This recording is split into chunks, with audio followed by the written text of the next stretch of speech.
Hello. हे बघा शेंगदाण्याचं कूट घेतलं जरा जाडसर, आंब्याला लावायला. आणि लसूण आणि शेंगदाण्याचं कूट आहे.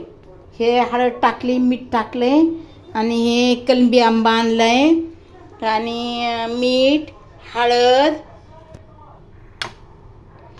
टाकली. आता हे मी मिक्स करणार, असं लावणार सगळीकडे आणि ह्या डब्यामध्ये ठेवून देणार. आणि जेवणाबरोबर रोज जेवताना दुपारी संध्याकाळी आपल्याला जेव्हा खाऊ वाटतं ना तेव्हा मग खायचं, खूप छान लागतं. ठीक आहे. आता मी हे बनवते आणि डब्यात घालून ठेवते, म्हणजे जेवताना आपलं घेऊन खायचं. ओके. दरवर्षी मी बनवते हे असं. हळद, मीठ, लसूण, कच्चे शेंगदाणे वाटायचे मिक्सरला आणि असं करून शानी ह्या डब्यामध्ये ठेवायचे आणि जेवताना रोज खायचं. ओके. Bye bye. थँक्यू.